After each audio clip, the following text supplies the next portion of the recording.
sur ma chaîne Nina Passion Tarot. Aujourd'hui, je vous présente une vidéo un peu particulière. En fait, l'idée de cette vidéo m'est venue d'après un commentaire que j'ai reçu sur mon site internet passion-tarot.com, Passion Tarot donc, et une abonnée à mon site a lu le dernier article que je viens de publier parce qu'en fait sur mon site il y a un blog et je publie des articles sur le tarot. Donc d'ailleurs, si vous souhaitez vous abonner à ma newsletter, vous trouverez le lien en bas dans la description de la vidéo si vous ne l'avez pas déjà fait, parce qu'effectivement je publie pas mal d'articles sur le tarot et ça peut en fait être un complément aux vidéos que je vous propose, bien évidemment. Et donc cette personne m'a dit qu'elle avait trouvé l'article très intéressant, il est assez long c'est vrai, mais qu'elle aurait bien aimé que je le lise. Pourquoi? Parce qu'elle me dit préférer écouter plutôt que lire. Et elle pense, enfin c'est son point de vue, que beaucoup de personnes aujourd'hui sont dans ce cas-là. Donc je ne sais pas du tout si pour vous c'est pareil. Est-ce que vous préférez écouter un livre audio plutôt que le lire, ou un article audio plutôt que de le lire? Est-ce que vous préférez le format vidéo plutôt que le format article écrit sur le site, ou bien les deux, une alternance? Voilà, moi c'est vrai que je suis une grande lectrice, mais que depuis comment dire, le développement de YouTube et de toutes les vidéos qu'on peut avoir sur internet et des podcasts, j'écoute aussi beaucoup de choses. J'apprécie en fait aussi beaucoup d'écouter, mais j'aime aussi lire, hein. Donc voilà, ma proposition aujourd'hui, c'est de vous lire mon article et dites-moi après en commentaire comment vous avez ressenti en fait cette lecture, si ça vous a apporté quelque chose, si vous avez lu mon article déjà et que maintenant vous l'écoutez, est-ce que c'est un plus? Ou bien au contraire, est-ce que ça vous donne envie d'aller le lire sur mon site et donc de vous abonner à ma newsletter? Voilà, je suis assez curieuse d'avoir vos retours et je vous remercie pour votre écoute. Donc mon article, c'est en fait un article sur un livre que je viens de lire d'Alejandro Jodorowsky, qui est un grand tarologue et qui a écrit un livre paru en 2019 en français, il avait été écrit avant, qui s'appelle Psychomagie. Et donc, je vais commencer par vous lire quelques citations et définitions, et ensuite j'ai classé des thèmes qui m'ont intéressée et j'ai repris donc des extraits du livre par thème. Donc voilà, les citations. La magie est la nature du monde. Le vrai maître est invisible. L'amour est ce qui dissout toutes les résistances. On peut vivre avec les blessures. L'amitié, c'est créer quelque chose ensemble. Nous sommes un petit coffre contenant une immensité. La vie est une école initiatique et un défi. La vie a un sens que nous n'avons pas à connaître, c'est un mystère. Ce qui m'importe, c'est de savoir qui je suis maintenant, pas de savoir où je vais, et de choisir d'être ce que l'on est. Donc, pourquoi je m'intéresse aussi aux actes psychomagiques, vous allez le comprendre tout à l'heure, c'est parce que je suis, comme Jodorowsky, tarologue, comme vous le savez, et que le tarot est aussi un outil psychomagique. Donc, qu'est-ce que la psychomagie? C'est un concept thérapeutique créé par Alejandro Jodorowsky, artiste multidisciplinaire et cinéaste, qui combine l'art, la psychologie, la spiritualité.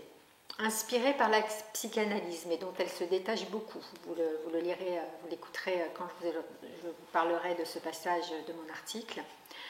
Mais aussi, donc, inspirée par le chamanisme et les rituels sacrés, la psychomagie repose sur l'idée que pour guérir des traumatismes, blocages ou souffrances psychologiques, il est nécessaire d'agir à un niveau symbolique qui parle directement à l'inconscient en effectuant des actes à la fois poétiques et thérapeutiques.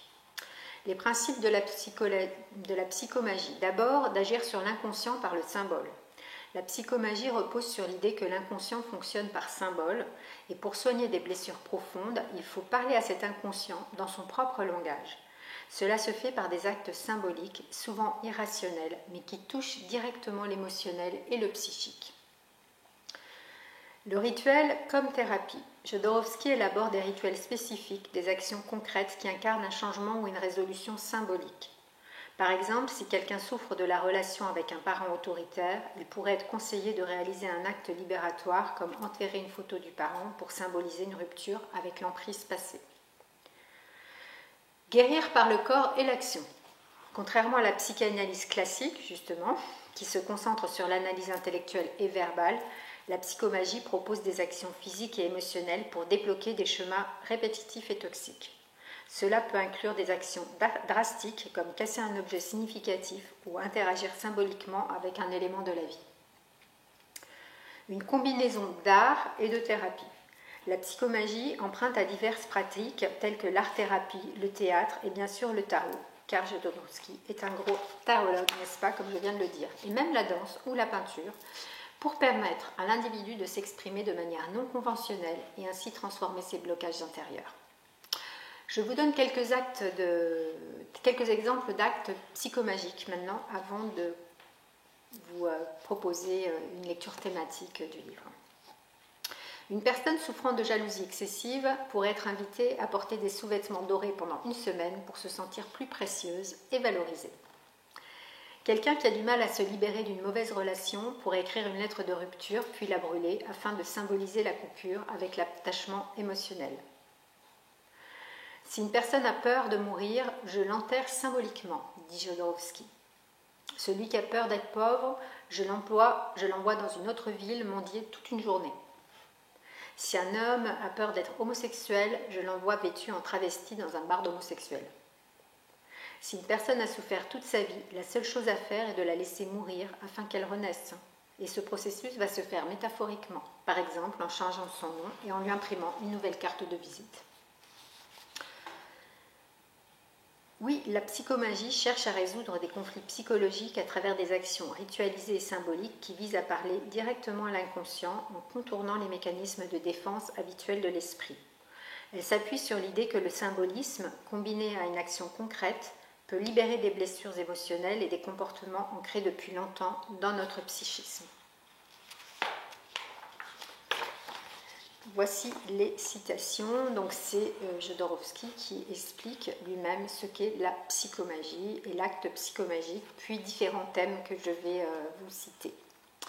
La psychomagie est une forme de thérapie extrêmement avancée. Ses racines sont artistiques. La psychanalyse soigne par les mots, la psychomagie soigne par les actes. La finalité d'un acte psychomagique est de nous faire sortir de la cage psychique dans laquelle notre famille, notre société et notre culture nous ont enfermés. Elle cherche à rompre les cercles vicieux dans lesquels nous sommes bloqués au niveau intellectuel, émotionnel, créatif, sexuel ou matériel. Nous guérissons lorsque nous éliminons la répétition, lorsque nous la comprenons ou la répétons de façon positive. L'acte symbolique appartient à l'inconscient, à l'irrationnel. Pour pouvoir accéder à ces symboles, il faut utiliser la métaphore afin que l'inconscient comprenne et il faut en même temps les mettre en action avec le corps. L'acte jaillit de l'inconscient du psychomagicien qui se désidentifie de son moi et entre dans une sorte de transe. Le consultant doit réaliser l'acte exactement comme le lui a indiqué le psychomagicien et il est fréquent qu'apparaissent des résistances. Une fois l'acte réalisé, le consultant s'engage à écrire au psychomagicien. Il expose quel était son conflit, quel acte lui a été recommandé, ainsi que le développement et le résultat de cet acte. Un acte psychomagique est à la fois irrationnel et rationnel. Irrationnel en apparence, mais rationnel dans la mesure où la personne sait pourquoi elle doit le réaliser. Ce ne sont pas les paroles qui guérissent, mais les actes. Un acte psychomagique est une mise en scène symbolique qui renferme les clés de la solution du traumatisme qu'il faut guérir.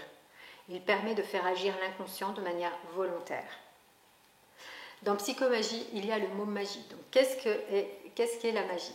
Pour Jodorowsky, la magie n'est pas la superstition. La magie est la nature du monde. Le monde n'est ni logique, ni rationnel, il est magique. Et il existe une union étroite de tous les événements. Tous les événements sont liés, unis. Le temps n'est pas linéaire. Les effets se produisent parfois avant les causes. Il y a des mystères. La réalité est miraculeuse. Elle est magique. La réalité n'est pas scientifique. Dans la magie, si l'on est conscient, on voit les métaphores et les analogies. L'inconscient accepte les métaphores. La magie travaille sur l'inconscient. Le monde est autant le manifesté que le non manifesté, autant ce qu'il est que ce qu'il n'est pas. Le monde est autant la possibilité qui nous apparaît que les infinies possibilités qui nous sont cachées. Il y a 4 lois de la magie. Aimer, oser, pouvoir et se taire. Aimer.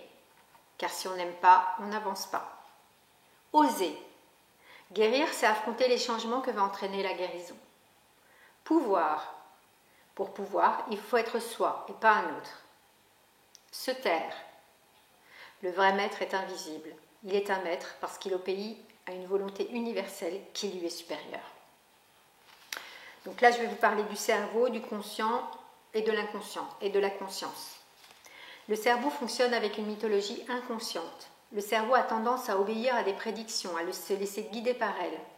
Jodorowsky rajoute « Je ne crois pas au futur ». C'est important, je fais une parenthèse, cette histoire de prédiction, c'est aussi parce que le tarot peut souvent être utilisé, ou a souvent pu être de manière un peu déviée, utilisé avec des fins prédictives de voyance, et en fait ce n'est pas le but, parce que si on va prédire quelque chose, le cerveau va s'approprier cette prédiction en fait. La conscience est union avec soi-même et avec l'univers. L'un est une conscience immortelle, une exacte reproduction de l'univers.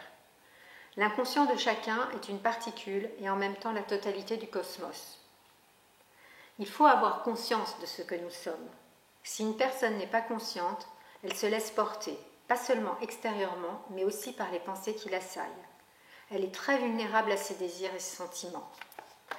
Il existe différents niveaux de conscience. Le premier est un niveau animal qui pense « ce que j'ai, c'est moi qui l'ai ». Au-dessus vient le niveau infantile où tout est un jeu superficiel.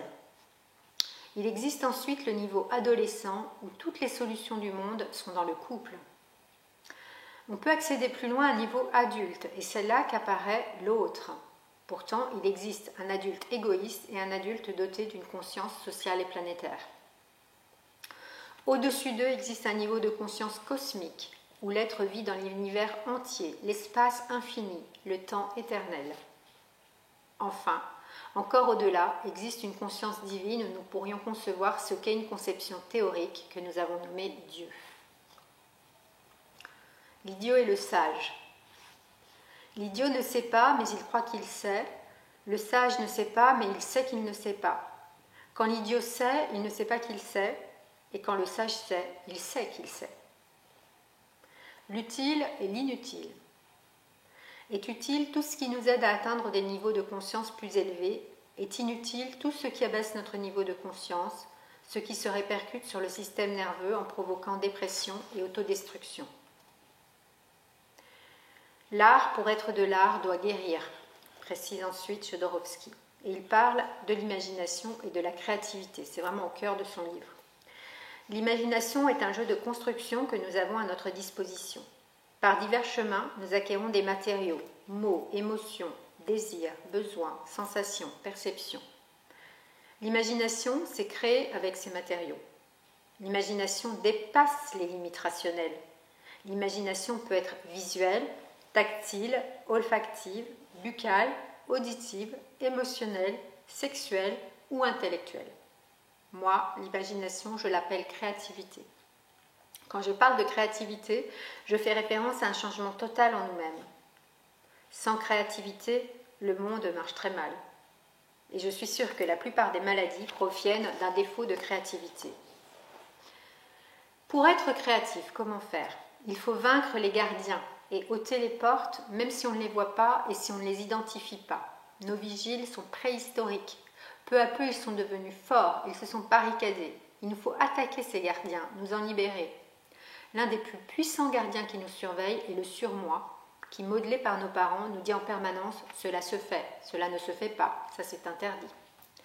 Il faut incorporer le surmoi, le dominer, puis le pulvériser. Pour être créatif, l'enfant sale doit exister en nous. Et si l'on veut être générateur, il ne faut avoir aucune limite sexuelle. Nous avons besoin de développer dans notre esprit toutes les possibilités. Un être créatif n'a pas non plus de limites émotionnelles. Dans les aspects qui se réfèrent à la créativité et au mental, ce que je dois vaincre d'abord, c'est l'emprise des mots. La créativité surgit en dehors des mots. Quand le poète travaille essentiellement avec des mots, alors ceux-ci explosent, ils sont dispersés, brisés.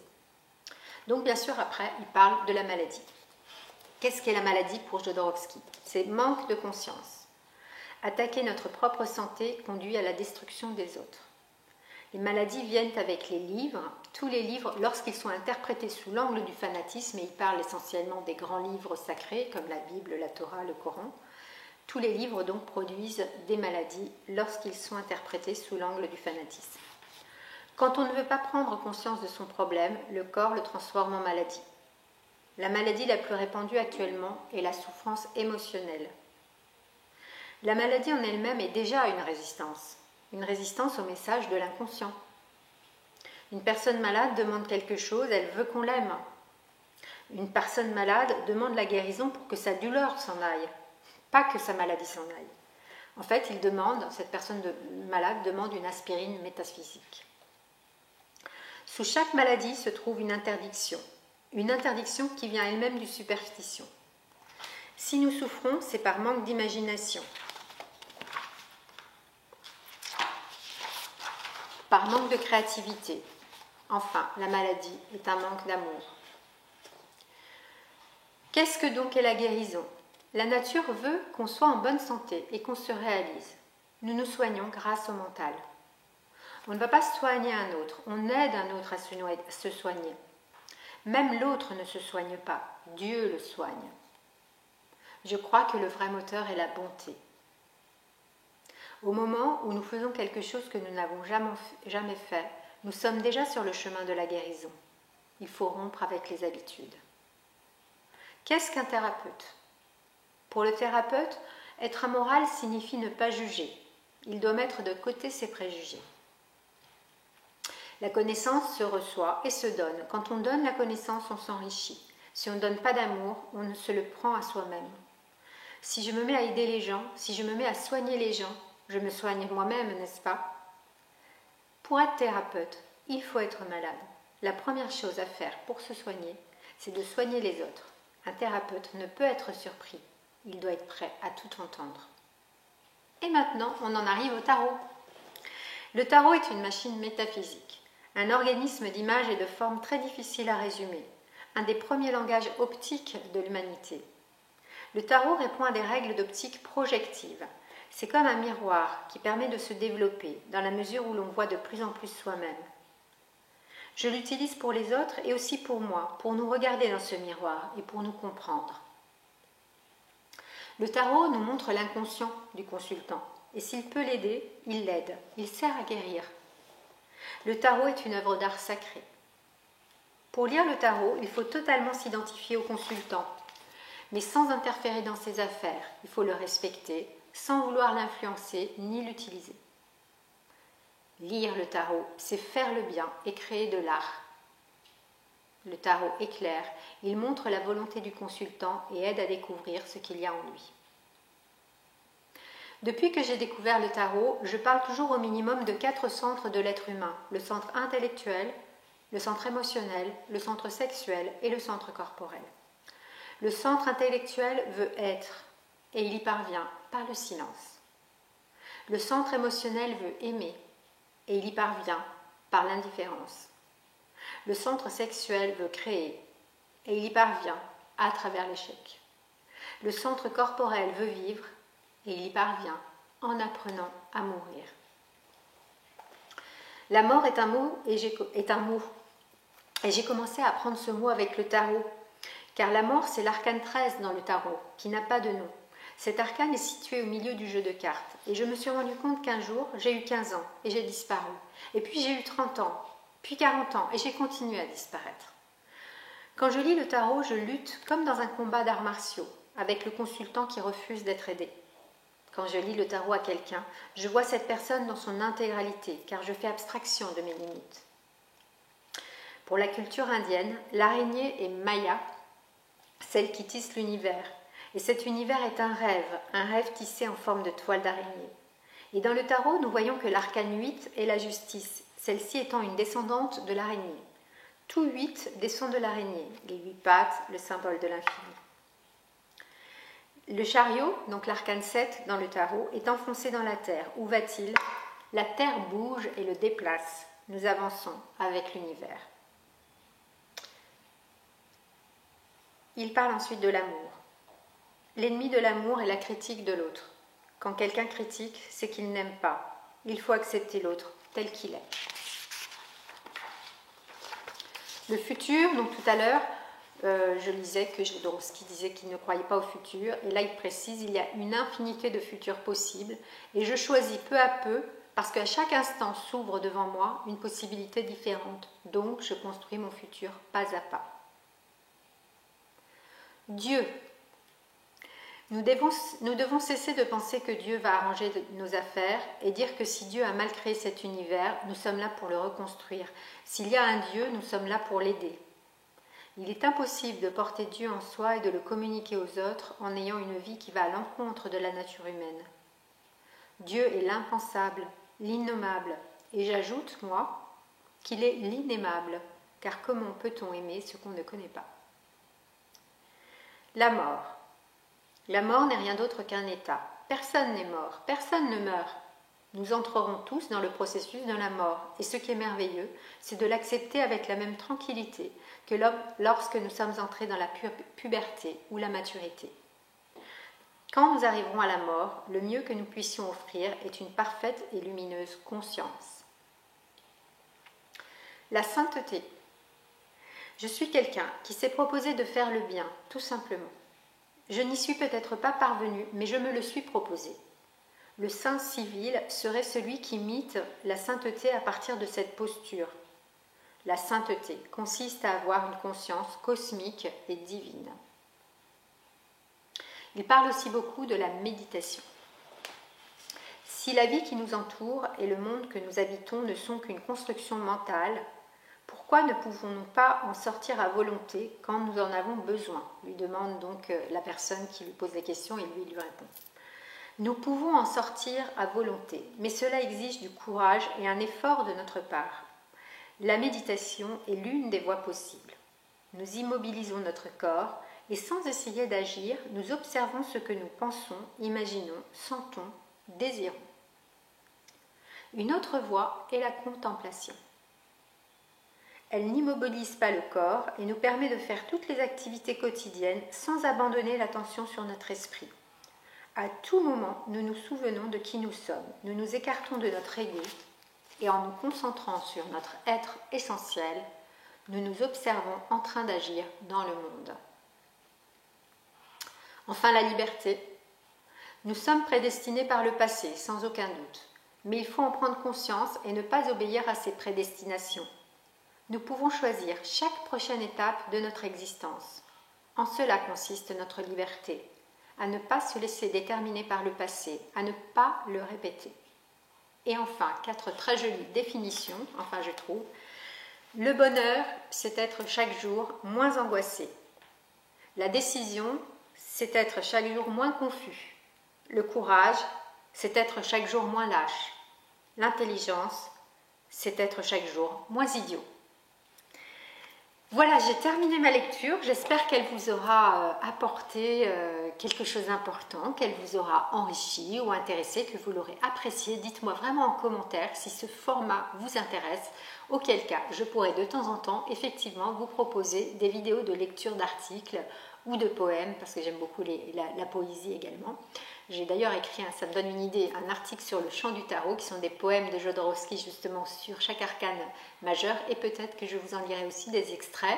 Et bientôt, je vous posterai également, bien sûr, mon tirage pour la nouvelle lune en Scorpion qui aura lieu le 1er novembre. Donc pensez à liker la vidéo si vous l'avez appréciée, à vous abonner à ma chaîne si vous ne l'avez pas déjà fait, et également à activer la cloche des notifications, comme ça vous saurez quand je poste mes vidéos. À très bientôt sur le chemin du tarot. Je vous souhaite une belle journée.